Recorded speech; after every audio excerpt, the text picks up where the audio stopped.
dampak yang akan terjadi bagi desa kalau memang PP 104 itu tidak bisa berubah atau tidak bisa direvisi khusus bagi desa, karena kita tahu di dalam PP 104 kan ada 3 poin penting. Ya. Yang pertama 40% minimal. Ya, Itu minimal tidak ya. bisa dikurangi lagi berarti. Nah, minimal 40% minimal itu untuk BLTDD. 20% untuk ketahanan pangan. 8% untuk penanggulangan COVID, dan sisanya itu baru untuk prioritas Seperti pembangunan ya. infrastruktur yang menjadi skala prioritas di desa. Sementara desa keberatan. Nah, keberatannya sih sebenarnya enggak terlalu krusial. Hanya mungkin perlunya adanya musyawarah ulang terkait penggunaan dana desa di 2022. Iya. Yang sementara di 2021 itu sudah ditetapkan apa-apa yang menjadi prioritas pembangunan di 2022. Ternyata dengan lahirnya PP 104 itu ada sifat khusus. Nah, khususnya apa? Bidang-bidang tertentu itu sudah diatur dari pusat, Sudah diprioritaskan. Nah, yang menjadi keberatan desa sebenarnya cuma sedikit, ada kata minimal. Minimal 40% itu untuk BLT. Sehingga pemerintah desa susah mengelak sebenarnya, susah memaksimalkan. Kenapa? Nah, gini, contoh kecil. Salah satu desa itu mendapatkan dana desa itu misalkan 1,2 M. Ya. Ini contoh kecil. Ambil 40%, sekitar 400 sekian juta. Dibagi, nah itu hitung-hitungannya ya. Dibagi 300 per bulan kali 12 bulan. 1 tahun. Berarti 3.600.000. Kurang lebih kalau dana desanya 1,2 M itu kurang lebih 133 atau 134 KPM dana desa yang akan mendapatkan bantuan dana desa. Ya, penerima manfaatnya. Nah, sedangkan di dalam peraturan sebelumnya itu sudah diatur kriteria penerima BLTDD itu seperti apa. Yang pertama, belum mendapatkan bantuan sosial. Ya. Seperti ada PKH, BPNT, atau bantuan tunai, bantuan non tunai gitu kan. Ada dari BST. Nah, sedangkan di desa itu orang-orang yang memang membutuhkan itu sudah tercover sebagian. Oleh yang tadi. Yang tadi PKH. yang bantuan PKH, BPNT dan lain sebagainya. Lalu sisanya itu kan sudah diminimalkan oleh BLTDD harus 40%. Nah, coba kita bayangkan, misalkan yang miskinnya itu 130 sudah tercover oleh oleh bantuan ya, bantuan pemerintah yang lain. Cuma yang belum tercover itu beberapa orang. Ya. Sedangkan instruksi atau amanat dari PP 104 itu harus 40%. 40% wajib itu. Nah, jadi itu yang menjadi keberatan dari kepala desa. Ya. Sehingga kalau dipaksakan, orang yang tidak berhak pun akan mendapatkan. Sementara kan tidak masuk kriteria. Ya. Ya. Yang pertama, tingkat kemiskinannya seperti apa. Yang kedua, putus kerja atau tidak. Punya penyakit atau tidak. Nah, kalau di perkotaan bisa saja terjadi. Adanya PHK. Adanya Itu apa wajib gitu kan. dibantu. Ya. Kalau di pedesaan, paling target utama panulas itu lansia. kalau di pedesaan target paling utama itu adalah jompo miskin, terus mempunyai penyakit, Ya itu yang itu kan. perlu, itu wajib untuk Kalau dibantukan. PHK kan tidak ada. PHK jarang. Ada COVID, tidak ada COVID, Sama aja. petani ya tetap bertani. Mayoritas karena di kampung. Gitu kan. Ya. Yang pengrajin gula tetap panen gula. Mhm. Nah, yang apa? Yang ke ladang tetap ke ladang. Hanya yang menjadi adanya keganggu dengan adanya wabah COVID yaitu pedagang. Hanya itu saja. Yang menjadi dampak. Karena adanya PPKM. Berarti akan mengurangi konsumen. Terus susah apa? Belanja. Terus komoditi lokal gak bisa terjual. Nah itu. Kalau PHK kan tidak ada. Jarang. Sementara kan di perkampungan itu kebanyakan bertani, berladang, berkebun. Itu tidak ada PHK-nya. Karena berladang Milik sendiri. Terus bertani milik sendiri. Pengrajin gula aren ya milik sendiri. Siapa yang mau memutus kontrak kerja? Nggak ada, gitu. Yang kedua, yang perlu kita semua pahami, seandainya memang 40% itu minimal harus dialokasikan untuk BLTDD, itu kan minimal. Minimal 40%. Minimal. Maksimalnya berapa? Menyesuaikan dengan kebutuhan mungkin. Minimal 40% seandainya ada tingkat keadilan di suatu wilayah, otomatis yang kondisi ekonominya sama itu harus dapat. Ya. Nah, harus dapat kan? Ya. Contoh, dalam satu kampung, si A itu mempunyai penghasilan 1 juta. Si B mempunyai penghasilan sama 1 juta. Si A dapat, otomatis si B harus dapat. Gitu. Sementara kita kembali dari indeks kemiskinan. Kebanyakan orang-orang yang memang ekonominya miskin itu sudah tercover. Lapis bawah misalkan. Lapis bawah, tingkat kemiskinan paling miskin di desa itu sudah tercover oleh PKH, bantuan sosial lain. Karena dengan sendirinya itu masuk di dalam DTKS. Apa itu DTKS? Nah, DTKS adalah data terpadu kesejahteraan sosial. Nah, langsung ya itu sudah tercover di sana. Otomatis BLTDD itu akan masuk di level kedua. Kalau secara ekonomi ada kelas bawah, menengah, atas gitu kan.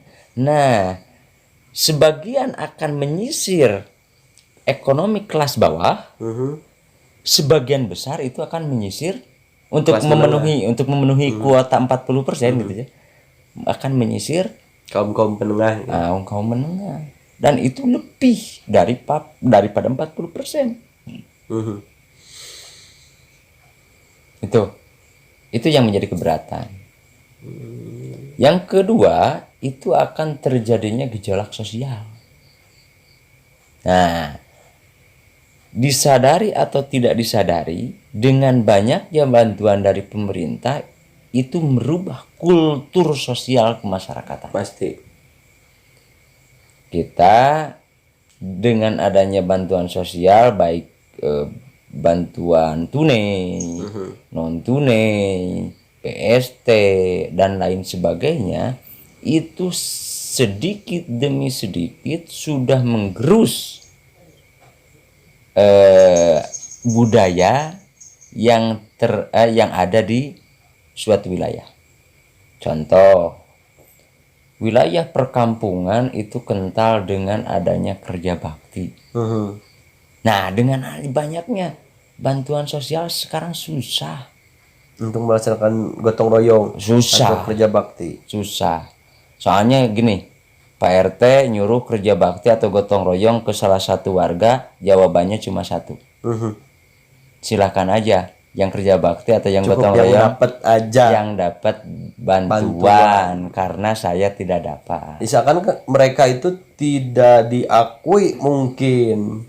Betul. Seakan-akan tidak diakui sebagai masyarakat. Betul. Hanya karena tidak mendapatkan bantuan. Bantuan. Kalau gitu mereka khususnya dapat. Harusnya dapat. Harusnya. Harusnya Tetapi dapat. Tidak masuk kriteria mungkin ya. satu, tidak masuk kriteria. Yang kedua, banyak bantuan dari pemerintah yang tidak kena sasaran. Kurang tepat sasaran. Banyak program-program yang sangat bagus dari pemerintah, namun tidak ditunjang dengan manajemen yang bagus. Manajemen nih berarti masalahnya. Akhirnya dampaknya bukan bagus. Betul. Dari kepercayaan masyarakat akan berkurang mungkin. Iya jelas, karena masyarakat kan sifatnya peka, bisa membandingkan. Si A dapat bantuan dengan struktur ekonomi begini, kenapa si B yang ekonominya di bawah si A itu gak dapat? Jadi sudut pandang mana yang diambil dari sisi pemerintah untuk yang harus tepat sasaran, maksudnya Nah, itu. ya ngasihnya yang Jadi, ini klasifikasi seperti apa gitu. Salahnya bukan di bantuan sebenarnya. Bukan. Saya setuju adanya bantuan karena itu amanat undang-undang. Betul. Saya setuju. Namun pemerintah jangan hanya mengeluarkan bantuan, tetapi stakeholder yang berperan dalam bantuan itu harus kerja. Betul. Contoh pendataan, Kriterianya. nah kriterianya Harus tepat. jangan ada 3D lah. Ya, Kalau di kampung itu 3D. nepotisme. Nah, kalau secara itu nepotisme. Kalau bahasa lokal 3D. Dulur, deket, dehes. Eta duit. Nah, karena ini keluarganya si A, prioritaskan. Karena ini dekat sama si A, prioritaskan. Gitu. Yang kedua, tadi manajemen ya. Terus stakeholder.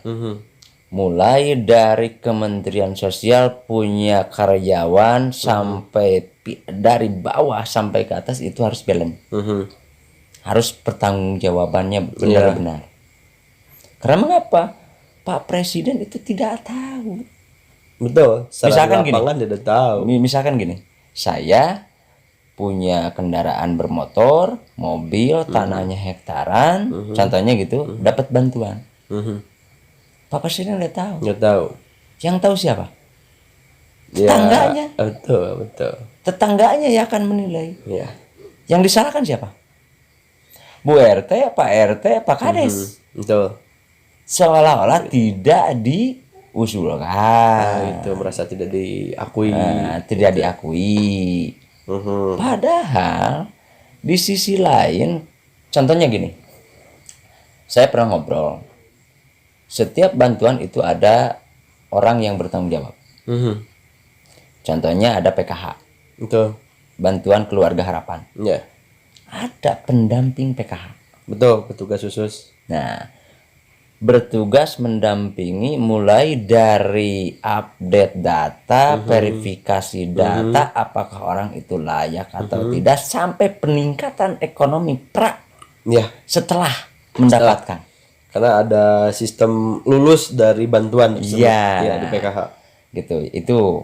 Yang kedua, ada bantuan sembako, kalau di sini terkenalnya dengan BPNT. Itu ada pendamping BPNT. Itu bertugas memverifikasi data apakah si A itu masih layak dibantu atau tidak. Kan namanya rezeki itu bergulir kan. Betul. Saya sekarang nggak punya mobil. Besok Allah itu tidak akan susah mengubah nasib seseorang. Betul. Dan itu harus tetap diupdate, bukan didiamkan. Betul. Nah, lalu yang jadi pertanyaan, orang-orang itu kerja tidak? Harusnya kerja, Seharusnya. mengupdate. Seharusnya. Bisa saja 2 bulan yang lalu ente bapak itu miskin. Namun gara-gara punya warisan, bulan sekarang si A itu kaya, Bisa jadi meningkat. bisa meningkat. Betul. Asalnya gak punya mobil, sekarang punya mobil. Ini mobil. Asalnya rumahnya kumuh, sekarang misalkan mewah. Ya, kalau ada warisan. Nggak ada warisan gitu. Itu kan segera harus diupdate. Siapa yang berhak mengupdate? Bukan kepala desa, bukan Bu RT, bukan Pak RW, Tugas khusus tetapi pendampingnya. pendamping PKH. Namun pendamping PKH itu jangan seendaknya juga. Harus ada sinkronisasi dengan pihak pemerintah setempat. Betul. Komunikasi. Ya, Jalan tidak komunikasinya. harus berjalan. Jadi misalkan gini, pendamping mau mengusulkan, lihat turun di DTKS masuk tidak? Siapa yang tahu DTKS? Tugas TTKS ya. Ada kan? Sekarang di desa dahulu itu tidak ada petugas khusus. Entah Tapi di untuk sekarang udah entah di mana entah siapa yang mengelola DTKS. Tapi sekarang udah ada. Sekarang dengan hikmahnya adanya COVID-19, Iya. itu dikembalikan lagi ke desa, diolah di desa. Jadi yang tahu kondisi masyarakat, apakah si A layak masuk DTKS atau si B masuk DTKS, itu orang-orang yang bekerja di desa. Mulai update data dari RT, RW sampai desa, masuklah di DTKS. Terkait COVID nih kan ada hubungannya dengan bantuan juga. Kemudian ada sebagian masyarakat yang menolak atas program vaksin itu. Kadang-kadang mereka menolak. Nah, di sisi lain kan dituntut untuk wajib vaksin, itu kan. Sementara ada beberapa masyarakat atau sebagian masyarakat yang menolak atas vaksin tersebut. Nah, dengar-dengar ada aturan bahwa yang mendapatkan bantuan, yang mendapatkan pelayanan publik dari pemerintah itu terkendala hanya karena tidak memiliki sertifikat vaksin. Itu bisa terjadi semacam itu. Nah, apakah dampak yang sangat merugikan mungkin buat mereka yang tidak divaksin itu sangat berpengaruh terhadap bantuannya. Ya, ini. Gitu. Terkait pentingnya vaksin itu tertuang di dalam PP 14 tahun 2021 kalau nggak salah. PP 14 sanksinya ada 3. Nah itu yang itu. Sanksinya ada 3 di PP 14. Sanksinya ada 3. 1 adalah penundaan jaminan sosial, Bantuan. nah, bantuan jaminan sosial. Sedangkan jaminan sosial itu banyak, bukan hanya tunai dan non tunai. Betul. Jadi boleh kesehatan. Ada kesehatan kan, ada BPJS. Dari secara ekonomi ada tadi PKH, BPNT dan lain sebagainya, BST dan lain sebagainya. Sanksi yang kedua adalah penundaan atau penghentian layanan administrasi ke pemerintah. Nah itu. Yang ketiga, denda. 3 poin ini secara sepintas tidak akan aja ada masalah. Namun kalau kita pikirkan, kita bermimpi, kita bermimpi saja. Iya. Kita bermimpi suatu saat ketika memang itu terjadi. Contohnya gini, si A lagi nggak divaksin, sakit, ekonominya rendah, Betul. butuh BPJS. Pasti. Sedangkan PP 14 mengamanatkan bahwa yang tidak divaksin itu dihentikan atau ditunda pelayanan jaminan sosial. Yang pertama, kita akan galau nih, petugas akan galau semua. Pasti. Sementara orang itu perlu dibantu, Perlu itu. sementara di sisi lain ditekan dengan PP 14. Nah itu. Nah, itu kan dilema. Nilai mah pasti. Siapa yang disalahkan? Bukan pembuat PP, Bukan. Yang disalahkan yang pertama untuk membuat BPJS adalah anggaplah mulai dari desa. Desa akan disalahkan. Oleh siapa? Oleh masyarakat. Ini wajib dibantu nih. Nah, ini wajib dibantu nih. Iya. Desa ditekan sama PP 14. Bahwa Ini orang yang belum divaksin itu jangan dikasih kendor. Bener. Logikanya gini. Secara manusiawi, kita rela nggak orang tersebut mati gara-gara gak divaksin, gara-gara sakit, gara-gara nggak bisa berobat? Nggak rela. Nggak rela kan? Nggak rela. Di sisi lain, kepala desa mau tidak dipermasalahan karena melanggar PP 14? Nggak mau. Kan dilema. Dilematis. Itu satu contoh. Kita bermimpi ke depan. Betul. Yang kedua, itu contoh dari kesehatan ya, penundaan jaminan sosial. Yang kedua, penundaan layanan administratif pemerintah. Betul. Nah, gini, contoh saya nggak divaksin, Ya. punya anak kan gitu. Ya. Setiap orang yang lahir ke dunia itu harus membuat akta kelahiran. Akta kelahiran. Pertanyaannya, akta kelahiran administrasi pemerintahan bukan? Administrasi pemerintahan. Karena saya gak divaksin, siapa yang dikorban? Ya, yang bersangkutan. Anak kan? Betul. Anak. Seandainya anak tidak punya akta, bisa nggak dimasukkan ke data kakak saya? Susah, karena itu dasarnya. Tidak bisa kan? Betul, tidak bisa. Dampak yang paling nyata, orang akan semakin banyak, penduduk akan semakin sedikit. Jadi tidak terdata sebagai penduduk warga negara Indonesia. Jelas. Betul. Orangnya banyak, hitungannya ada berapa ribu, tetapi gara-gara kelahiran kan, kita hitung gini, satu hari yang lahir berapa ribu, lalu bisa saja orang-orang tersebut itu lahir dari bapaknya yang tidak divaksin. Susah itu. Kan gitu? Betul. Otomatis tidak terdata di Dukcapil karena tidak bisa mengajukan Akta kelahiran. Itu dampak. Betul. Nah, jadi mungkin kalau saran sih saya nggak sanggup mengatakan saran karena saya orang biasa, masyarakat biasa, nggak berani memberikan saran sama Pak Presiden, itu nggak berani. Mungkin perlu dikaji ulang. Betul. Nggak menyarankan untuk direvisi sih sebenarnya, tetapi kita kaji ulang dampak yang akan terjadi. Oke, kita tahu bahwa virus itu adalah sekarang sifatnya itu memaksa untuk kita berbuat. Namun kita pun harus tahu mengapa mereka tidak divaksin. PP tidak menjelaskan. Tapi setidaknya kalau misalkan ada masyarakat yang tidak mentah-mentah menolak gitu, misalkan coba cek aja dulu alasannya kenapa gitu, karena gak divaksin gitu. Kan nanti ada surat keterangan dari dokter ataupun dari kesehatan. Itu mungkin gini. Harusnya seperti itu. Gini alurnya. Kalau menurut saya gini.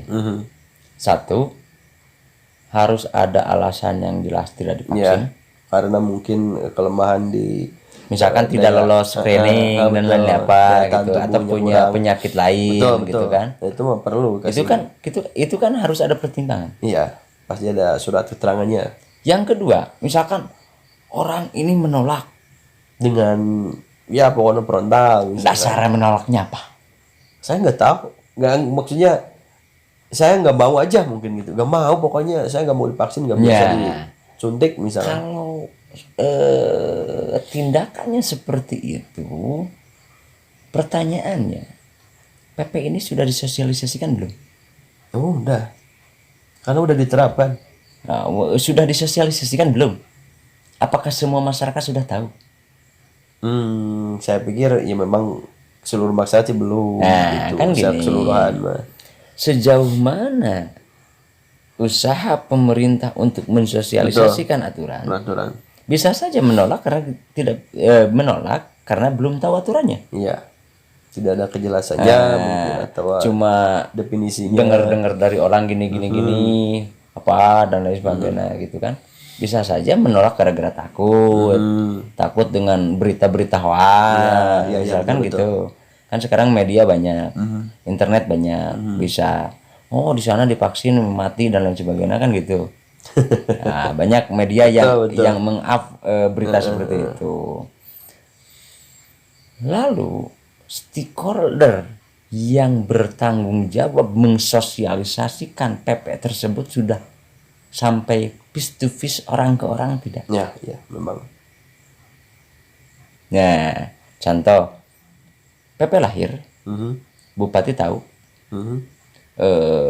gubernur tahu, bupati sudah belum menginstruksikan kepada Pak Camat untuk mensosialisasikan. Harus. Yang kedua, yang berikutnya, Pak Camat sudah mensosialisasikan belum kepada Pak Kades Harus. tentang berlakunya Harus. PP 14. Harus itu. Yang berikutnya Pak Kades sudah mensosialisasikan belum kepada anak buahnya lah. Betul. Kalau semua stakeholder sudah bekerja maksimal sampai setiap individu mendengar tentang dampak kalau tidak divaksin berdasarkan PP akan apa, baru berarti masyarakat yang salah. Betul. Betul kan? Nah, di sana ada satu tindakan yang harus diambil. Menurut saya, supaya tidak menyalahkan pemerintah. Surat pernyataan secara tertulis bahwa benar-benar menolak dan sanggup menerima semua resiko dari dampak yang akan ditimbulkan dari pemberlakuan PP 14. Gampang toh? Ya, gampang. Gugurlah kewajiban pemerintah. Iya. Karena sudah diambil kewajibannya oleh individu. Itu walaupun memang sebenarnya permasalahannya itu seperti lingkaran setan. Gini Kenapa maksudnya? Anda mengatakan itu lingkaran setan? Maksudnya gini, karena ada sebagian masyarakat yang tidak mau divaksin, alasannya satu, Karena saya tidak dapat bantuan. Ada sebagian alasan. Ada sebagian alasan dari kekecewaan mereka tidak mendapatkan bantuan. Gitu. Padahal memang fungsinya berbeda. Berarti harus perlu pengkajian. Pendekatan terhadap masyarakat. Betul. Itu yang harus mungkin sama-sama mengerti. Karena kalau sudah mengerti semuanya kan akan beres. Betul. Pemerintahnya mengerti tentang kondisi masyarakatnya, masyarakatnya mengerti tentang kondisi negaranya. Nah, gitu kan. Negara Indonesia sekarang lagi apa? Betul. Kondisinya lagi bagaimana? Tapi pemerintah pun harus tahu masyarakat itu lagi apa dan kondisinya bagaimana. Iya. Kan pemerintah itu mulai dari RT. RT itu pemerintah. Pemerintah paling bawah RT. Pak RT, Bu RT itu sudah tahu atau tidak kondisi masyarakatnya seperti apa? Peka tidak terhadap kondisi tersebut? Oke lah, Pak RT sudah peka, keluhan masyarakat sudah disampaikan ke Pak Kades misalkan. Pak Kades peka tidak terhadap kondisinya? Oke, sudah misalkan Pak Kades membawa aspirasinya dengan laporan misalkan ke bupati dan lain sebagainya. Itu sudah dilakukan belum? Betul. Jadi di sini perlunya ada bukan revisi sebenarnya, tetapi manajemen yang baik dari pemerintah pusat, pemerintah daerah sampai ke tingkat RT itu harus balance semua. satu pemahaman. Nah sekarang kenapa tanggal 16 terjadi demo? Ternyata kan gitu. Lucu sebenarnya. Kok Kades demo? Gitu ya. Abdesi lebih tepat. Ya Kades lah. Kades demo walaupun di dalam demo itu tidak semua Kades. Betul. Ada yang perangkat desa ikut demo, ada itu. Ada. Yang dibawa Kades mungkin saja atau diinstruksikan supaya banyak masanya gitu kan. Iya. Gitu. Mengapa Kades kok demo? Tugas Kades apa coba? Oke lah, secara garis besar tugas Kades misal ada satu fungsi Kades atau tugas Kades adalah menjalankan peraturan pemerintah, memperdayaan masyarakat. Di sini kan ada miskomunikasi antara keinginan pemerintah pusat dengan pemerintah Kades lah. Walaupun notabene-nya Kades adalah kepanjang tanganan Pak Camat. Itu. Pak Camat kepanjang tangannya Bupati. Bupati kepanjang tangannya Gubernur. Gubernur kepanjang tangannya Presiden. Pak Presiden. Kalau PP itu dibuat oleh siapa? Presiden, pemerintah. Pemerintah kan? Betul. Pemerintah. Mau DPR maupun presiden gitu kan alurnya. Panjang lebar. Kenapa coba? Kades kok demo? Ulah kebalik itu. Kades gak usah demo sebenarnya. Laksanakan aja. Laksanakan PP. Walaupun itu pahit. Karena tugas. Iya. Kalau sudah gak mampu ya ngundurin diri. Gampang kan? Gampang sebenarnya. PP lahir dari pemerintah, yang notabene pemerintah itu adalah atasan dia. Betul. Itu kan? Kades punya atasan Pak Camat. Pak Camat punya atasan Pak Bupati. Pak Bupati punya atasan Pak Gubernur. Pak Gubernur punya atasan Presiden.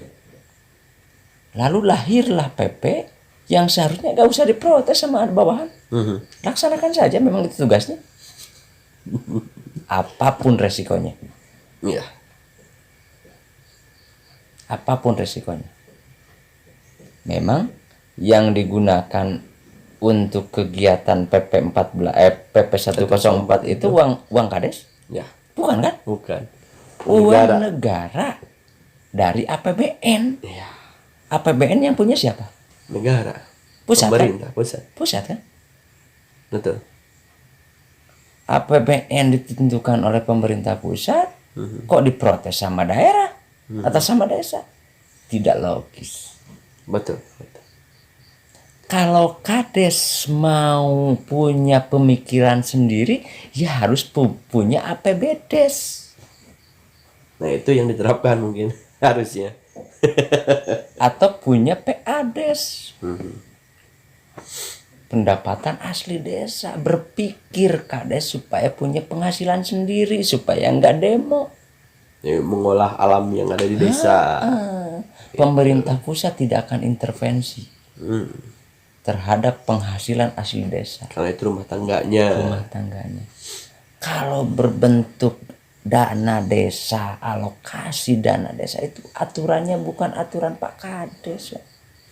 Walaupun memang amanat Undang-Undang Nomor 6 Tahun 2014 tentang desa berhak mengurus rumah tangganya sendiri berdasarkan asal usul desa.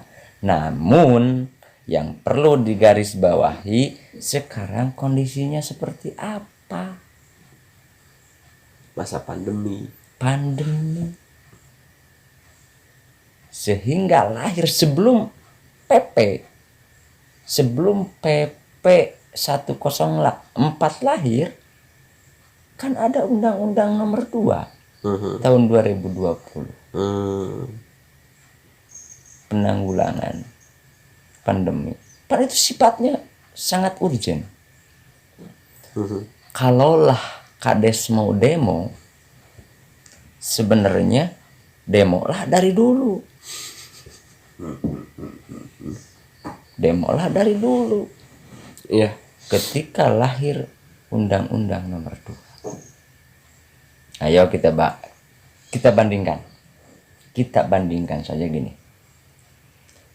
BLTDD di 2019 ketika awal pandemi berapa?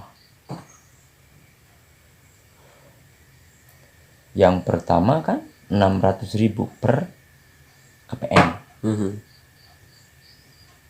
Lanjut lagi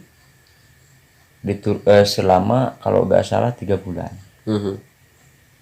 Dengan ditambah lagi 300.000 per bulan sampai ke Desember. Kalau diakumulasikan lebih dari 40%. Kok gak demo? Takutnya di tahun 2022 mungkin berkurang. Nah, saran saya sih gini. Kemarin sebenarnya ada klarifikasi dari, sekarang beredar di YouTube banyak video pidatonya Pak Menteri kan. Ayo laksanakan saja sesuai dengan kondisinya masing-masing gitu kan. Ada kan Pak Menteri. Kalaulah memang penerima BLTDD tidak sampai 40%, itu gak masalah gitu kan. Kan itu kan dilema juga. Pak Kades dilema dong. Iya. Harus membuat laporan itu untuk sekian persen. Mau menjalankan kebijakan berdasarkan PP 104 atau mau menuruti pidatonya Pak Menteri? Harusnya ya aturannya sudah tertulis. Logikanya seperti itu. Tetapi dengan adanya pidato itu, Pak Kades dilema juga. Contoh gini, kan Pak Menteri sudah pidato nih, yang beredar di YouTube bahwa boleh nggak 40%. Misalkan, laksanakan aja sesuai dengan desanya masing-masing. Oke lah, hanya 10% saja. Sementara ada protes nih dari masyarakat. Kok Pak Kades hanya 10%? Ya.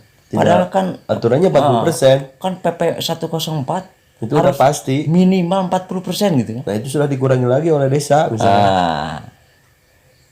Yang jadi pertanyaan, boleh tidak Kades melanggar PP 104? Nggak boleh.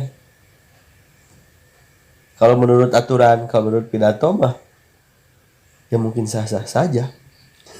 Yang jadi pertanyaan, pidato itu dasar hukum bukan? Bukan. Dasar hukum harus tertulis. Nah, jadi dengan ajalnya pidato Pak Menteri yang beredar, itu sebenarnya menambah permasalahan baru. Dilemas. Yang pertama permasalahannya adalah dimungkinkan para Kades itu menuruti pidatonya Pak Menteri. Walaupun melanggar PP 104. Gitu. Dilema. Seharusnya Pak Menteri juga ikut mendorong supaya PP 104 itu dilaksanakan. Seharusnya, bukan memberikan angin atau harapan. Kalaulah pemerintah mau memang bijaksana, bukan dengan pidato, tapi dengan revisi PP 104. Itu baru tepat. Ya. Apa arti sebuah pidato Pak Menteri kalau PP-nya nggak direvisi? Dilaksanakannya pidato, misalkan Pak Kades melaksanakan alokasi dana desa itu berdasarkan pidato, tetapi melanggar PP 104. Salah juga. Salah jelas. Itu akan menjadi tenaga baru bagi masyarakat yang memang ingin memprotes kebijakan tersebut. Siapa yang disalahkan?